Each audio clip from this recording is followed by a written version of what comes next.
হি আপদ মাৰয় অভিমত তোমাক দেখিবে পাওঁ যিটো আপদত যে হে দয়াময় বিপদ আপদ এটা হলে যাতে তোমালৈ মোৰ মনত পৰে সেই সম্প্ৰতিহে তুমি মোক প্ৰদান কৰা যদিহে ধন সম্পত্তি দিয়া তেতিয়া গণ্ডগোল লাগি যাব তোমালৈ মোৰ মনতেই নপৰিব কাৰণ শ্ৰী ভৈলে ভুলে মন কৰে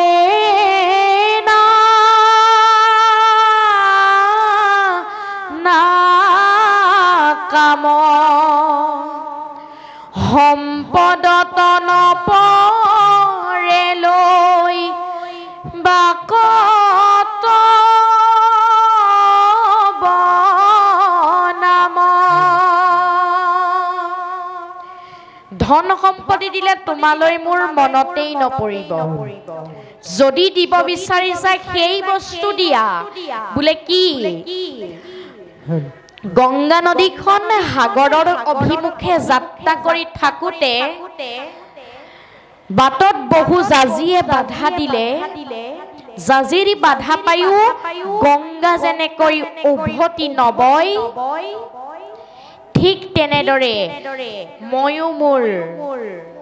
পাঁচ পাণ্ডৱক লগত লৈ সংসাৰ যাত্ৰা কৰোতে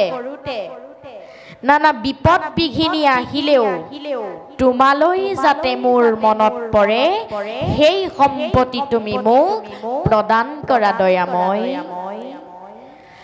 যেন জাজি গংগা কণী ৰোধ কৰে যদি সাগৰত পৰয়ত থাপি দেৱ নদী হেহি মতে বিঘিনি কোন গণি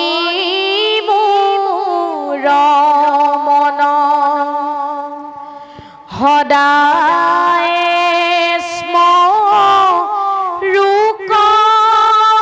মাত্ৰ তোমাৰ চৰণ হে প্ৰভু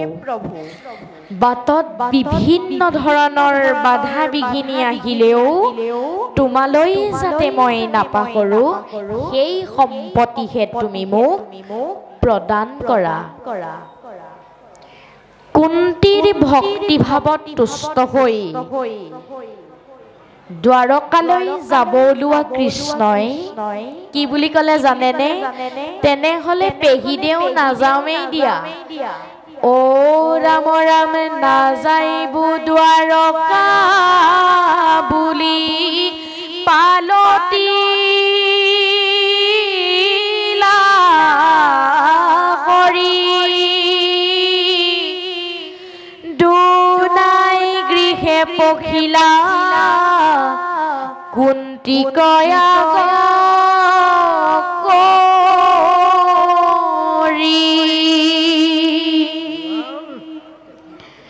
প্ৰভু ভগৱন্ত প্ৰভুৱে কুন্তীৰ ভক্তি ভাৱত তুষ্ট হৈ দ্বাৰকালৈ নাযাওঁ বুলি আকৌ কুন্তীৰ লগতেই পাঁচ পাণ্ডৱৰ লগতেই বসবাস কৰিবলৈ ল'লে যদ্যপিয়জিত তুমি তিনিও জগতে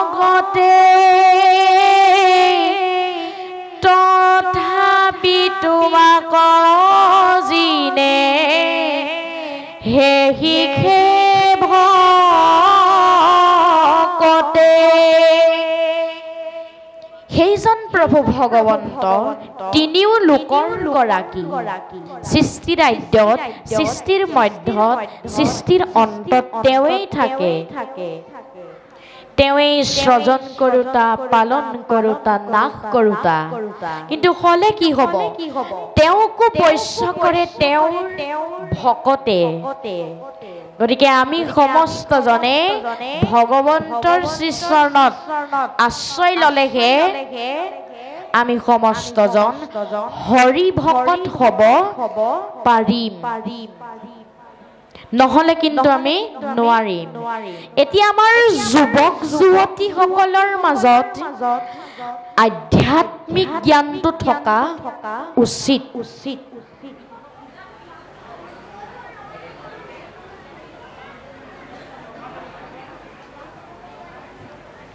এতিয়া আধ্যাত্মিকতা মানেনো কি আধ্যাত্মিকতা মানে হ'ল আমাৰ সমস্ত জনৰ ভগৱন্তৰ লগত থকা সম্বন্ধ আধ্যাত্মিকতা বুলি কওঁতে ঈশ্বৰী কৃষ্ণৰ লগত চিৰকাল সম্বন্ধ থকা জীৱবিলাকৰ এক চিৰন্তন গুণ যেনেদৰে সোণৰ সৰু সৰু কণিকাবিলাক সোণৰ খনিৰেই অংশ ঠিক তেনেদৰে জীৱবিলাকো ভগৱন্তৰ একো একোটা আধ্যাত্মিক অংশ অৱতাৰ কাৰণ ব্ৰহ্মৰে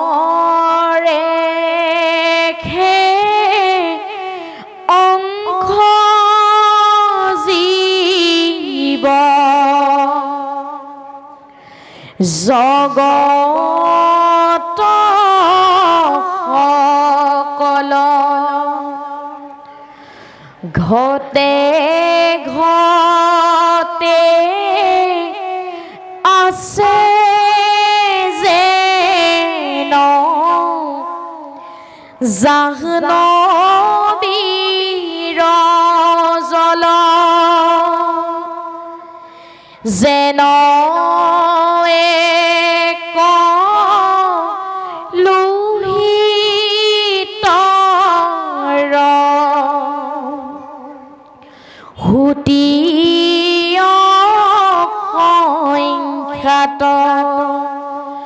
কতু সৰু কতু বৰ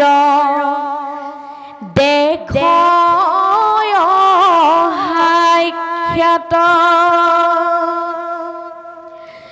সেহি মতে একে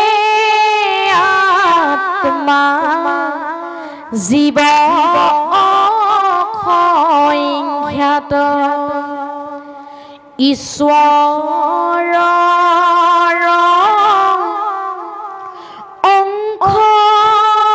জীৱ অংশে ভৈলা জাত এতিয়া আমি সমস্তজন হলো ভগৱন্ত প্ৰভুৰ একো একোটা আধ্যাত্মিক অংশ অৱতাৰ অসমীয়া জাতিৰ জনক অসমীয়া সমাজৰ প্ৰাণ প্ৰতিষ্ঠাপক বৰ অসমৰ ভেটি নিৰ্মাতা যুগনায়ক সৰ্বগুণাকৰ শংকৰদেৱ গুৰুজনাৰ ধ্যান ধাৰণা আদৰ খাৱলি উপদেশসমূহ জনকল্যাণকামী আঁচনিসমূহৰ বাস্তৱ ৰূপায়ণৰ গুৰু দায়িত্ব আৱাল বৃদ্ধ বনিতা প্ৰত্যেকগৰাকী অসমীয়াই মূৰ পাতি লোৱাৰ সময় আহি গ'ল।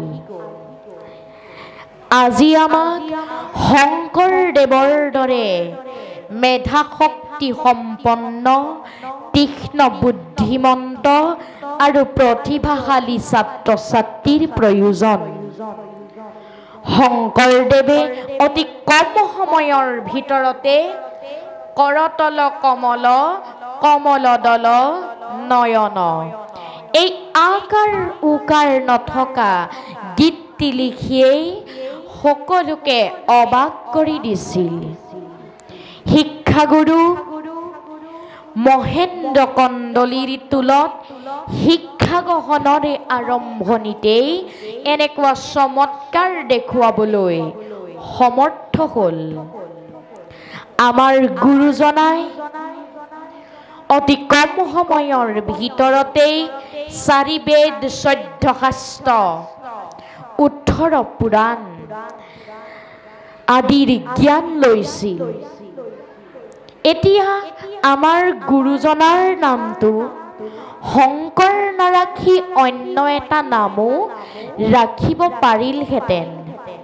কিয় নাৰাখিলে আমি যদি এবাৰ ভাবি চাওঁ বৈষ্ণৱ মহাপুৰুষ চাৰিওজনাৰ উপৰি পুৰুষৰ ধৰ্মবিলাকলৈ চালে দেখা যায় যে দুগৰাকীৰ পূৰ্বপুৰুষ আছিল বৈষ্ণৱ ধৰ্মৰ আৰু দুগৰাকীৰ উপৰি পুৰুষ আছিল শাক্ত ধৰ্মৰ শংকৰদেৱৰ পূৰ্বপুৰুষ চণ্ডীবৰ আছিল দুৰ্গা দেৱীৰ ভকত তেওঁৰ নাতিয়েক কুসুম্বৰে শিৱক ভজনা কৰি পুত্ৰ লাভ কৰাৰ কাৰণে পুত্ৰৰ নাম থৈছিল শংকৰ আৰু সেইজনাই হ'ল আমাৰ পৰম কৃপালু গুৰু শংকৰদেৱ এতিয়া গুৰু মানেনো কি গু শব্দই অন্ধকাৰ বুজাইছে আৰু ৰু শব্দই পোহৰ বা জ্ঞানক বুজাইছে যিজনে আমাক অন্ধকাৰৰ পৰা জ্ঞানৰ পোহৰলৈ লৈ আহে সেইজনকেই গুৰু বুলি কোৱা হয় গুৰু 3 প্ৰকাৰৰ আদ্য গুৰু শিক্ষাগুৰু আৰু দীক্ষাগুৰু আমাৰ মা দেউতাক আদ্য গুৰু বুলি কোৱা হয় কাৰণ মা দেউতাই আমাক প্ৰথম ভাষাৰ জ্ঞান দিয়ে ভাল বেয়া আদি বস্তুবোৰৰ লগত চিনাকি কৰি দিয়ে সেইবাবে মা দেউতাক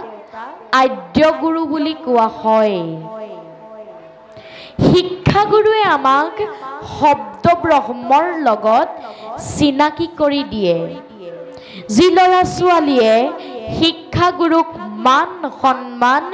শ্ৰদ্ধা ভক্তি কৰিব সেই ল'ৰা ছোৱালীয়ে জীৱনত বহুতো নজনা কথা শিকিব পাৰিব